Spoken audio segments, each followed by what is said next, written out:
सलात के बाद कुरान मजीद सूरह बकरा अल्लाह तबारक व तआला ने इरशाद फरमाया, या अय्युहल्लज़ीना आमनू कुतिबा अलैकुमुस्सियाम, ऐ ईमान वालो तुम पर रोज़े फ़र्ज किए गए, कमा कुतिबा अलल्लज़ीना मिन क़ब्लिकुम, उसी तरह जिस तरह तुमसे पहले लोगों पर फ़र्ज किए गए थे, लअल्लकुम तत्तकून, ताकि तुम परहेज़गार हो जाओ, मुत्तकी हो जाओ, अल्लाह से डरने वाले बन जाओ, गुनाहों से बचने वाले बन जाओ, अपनी जिंदगी को रब रसूल के अहकामात की रोशनी में गुजारने वाले बन जाओ। रोज़ा एक प्रैक्टिस है, एक मुजाहिदा है, एक जद्दोजहद है।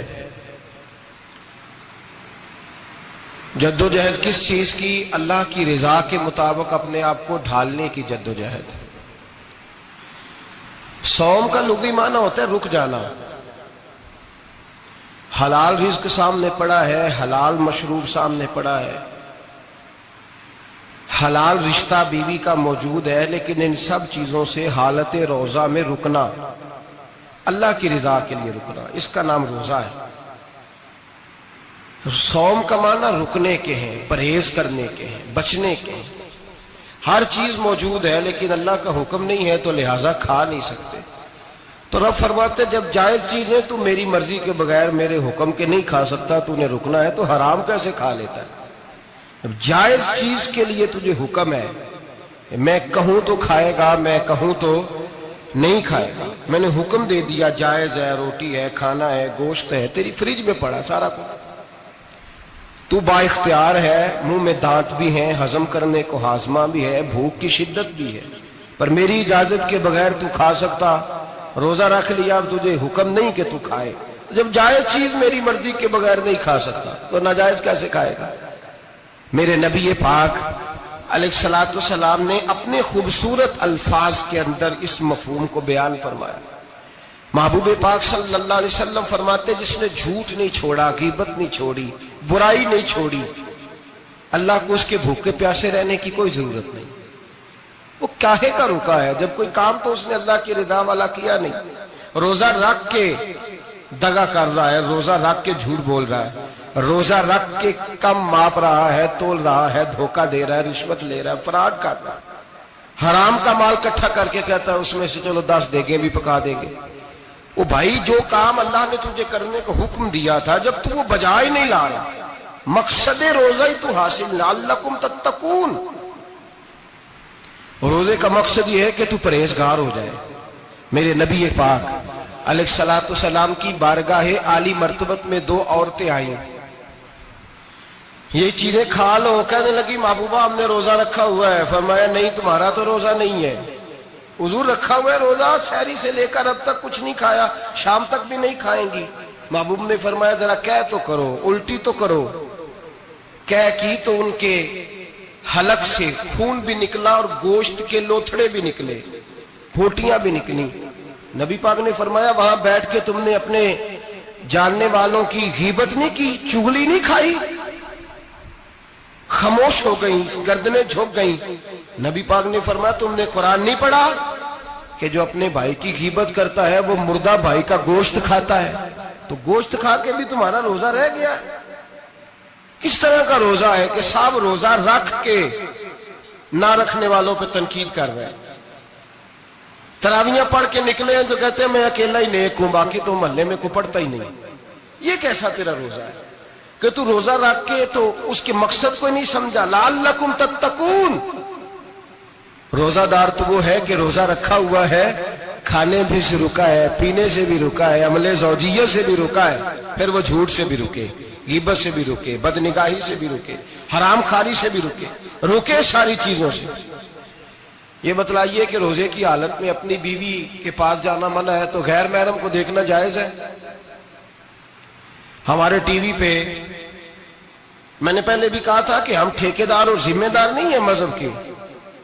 यहां हमारे आने से पहले भी कोई बैठा था, हम मरेंगे तो यहां हमसे बड़े बड़े नेक लोग बैठे, कोई बंदा जिम्मेदार नहीं है। बड़े बड़े कज कुला साहिब जुब्बा और दस्तार, बड़े बड़े साहिब बसीरत, आइमा, फुकाहा, उलमा, जुआमा, नुकाबा, सूफिया, اولیاء، غوث، کتب، ابدال، اوتاد، کتب الاقطاب، جانے کون کون آئے، علماء آئے، مفسرین آئے، محدثین آئے، گزر گئے. ہم تو خاک نشین لوگ ہیں، تھوڑا کام کرنے والے، تھوڑی صلاحیت رکھنے والے. لیکن بھائی اگر کرتے ہیں تو ایک کام کرتے ہیں، ساتھ دوسرا نہیں کرتے. یہ کس طرح کا دین سکھانے لوگ نکلے کہ شوال سے لے کر شعبان تک گانا سنایا جائے گا، شعبان سے لے کر شوال تک ناچ گانا کیا جائے گا، شوال سے لے کر شعبان تک دھما چوکڑی ہوگی، رمضان آئے گا تو حدیثیں سنائی جائیں گی، رمضان آئے گا تو لوگوں کو قرآن پڑھ کے سنایا جائے گا. یہ مذہب باز نہیں ہے کہ گویے مذہب سکھائیں گے، ایکٹر مذہب سکھائیں گے. یہ مذہب باز نہیں ہے کہ ایک گلاس کے اندر پہلے شراب پی لو، پھر اسی گلاس میں رمضان آئے تو شہد بانٹنا شروع کر دو. یہ باز نہیں، یہ میرے رسول اللہ کا مذہب ہے. اگر تمہیں شوق ہے دین سیکھنے سکھانے کا، یکم رمضان کو توبہ کرو اور کہو کہ ہم ٹی وی پہ بیٹھ کے حدیثیں سنائیں گے تو سارا سال سنائیں گے. اور جس زبان سے حدیث نکلے گی پھر اس سے کبھی گندا گانا نہیں نکلے گا، پھر کبھی ناچ گانا نہیں ہوگا. یہ کون سا مذہب ہے جو بیویاں سکھا رہی ہیں؟ یہ کون سا دین ہے جو عورتیں سکھا رہی ہیں؟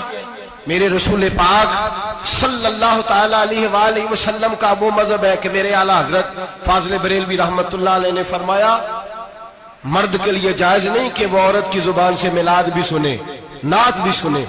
مرد کے لیے جائز نہیں، مرد کو مرد سکھائے گا، عورت سکھائے گی تو عورتوں کو سکھائے گی. بے شک آپ سویرے فتویٰ دیجئے کہ چھوٹی سی مسجد میں بیٹھ کے، چھوٹے سے کونے میں بیٹھ کے چھوٹا سا مولوی، اور وہاں تو اتنے بڑے مفتی ٹی وی پہ بیٹھے ہوئے، وہ غلط ہے تو صحیح ہے کیسے ہو گئے؟ سنو، میرے نبی پاک علیہ الصلوۃ والسلام کے مذہب کا حسن یہ ہے کہ اسلام کہتا ہے ایک نظر بی بی کو دیکھا کسی نے غلطی سے تو معافی ہو جائے گی، دوسری نظر شہوت سے دیکھا تو حرام ہے اس کے لیے. وہ پاکستان کا مولوی ہو یا سعودی عرب کا شاہ ہو، کسی کے لیے عورتوں کے بیچ پھرنا اٹھنا بیٹھنا جائز ہے. میرے نبی پاک صلی اللہ تعالی علیہ وسلم نے فرمایا میں عورتوں سے مصافحہ کرنے نہیں آیا. اور میرے نبی پاک صلی اللہ علیہ وسلم نے فرمایا، حضور فرماتے لیکن نا کتا بالکل ناپاک نہیں ہوتا، کتے کا تھوک ناپاک ہوتا ہے یا کتا گیلا ہو جائے تو ناپاک ہوتا ہے، لیکن خنزیر سارا ناپاک ہوتا ہے، کل ناپاک ہے خنزیر. نبی پاک نے فرمایا خنزیر بھی ہو اور گند میں لتھڑا ہوا بھی ہو، پیشاب میں لتھڑا ہوا ہو، گوبر میں لتھڑا ہوا ہو، پخانے اور فضلے میں لتھڑا ہوا خنزیر ہو، اس کا جسم تیرے ساتھ ٹکرا جائے تو اتنا برا نہیں جتنا غیر محرم عورت کا وجود تیرے ساتھ ٹکرا جائے تو برا ہے. اس حد تک میرے نبی پاک صلی اللہ علیہ وسلم اور گنبد کے معاملے میں فتویٰ دینے والے، یا رسول اللہ کہنے پر کفر کا فتویٰ دینے والے اور بڑی بڑی باتیں کرنے والے خاموش کیوں ہو گئے؟ یا ایھا الذین آمنوا لا تتخذوا اليہود والنصارى اولیاء. رب فرماتا ہے یہودیوں اور عیسائیوں کو دوست نہ بناؤ، یہ تمہارے دوست ہو سکتے، یہ تمہارے سجن ہو سکتے. جب عرش کا مالک کہہ رہا ہے سجن نہیں ہو سکتے تو دوستی کی بات کیسے بڑھا رہا ہے؟ یا رسول اللہ ہمارے سجن کون ہو سکتے ہیں؟ فرمایا تمہارا دوست وہ ہو سکتا ہے جو محمد عربی کا غلامی کرنے والا ہو، جو رسول اللہ کی نوکری کرنا ہو دوست ہوگا. دوسرا دوست ہو سکتا؟ کوئی ایکٹر مذہب نہیں سکھائے گا، کوئی گویہ مذہب نہیں سکھائے گا. حضرت جناب سیدنا جنید بغدادی، بغداد کے پیر سے کسی نے پوچھا تھا آج سے 1100-1200 سال پہلے، وہ تو زمانہ ویسے نیکی اور پرہیزگاری کا تھا، کہا بابا جی مرد اور عورت نیک ہو، بغیر پردے کے، بغیر حجاب کے، بغیر دیوار کے بیٹھ کر ایک دوسرے کو دین سکھا سکتے؟ حضرت صاحب بتائیے، مرد اور عورت نیک ہو تو بغیر پردے اور حجاب کے ایک دوسرے کو دین سکھا سکتے ہیں؟ تو حضرت جنید بغدادی فرمانے لگے سکھانے والا حسن بصری ہو اور سیکھنے والی رابعہ بصری ہو تو پھر بھی بغیر پردے کے بیٹھنے کی اجازت نہیں.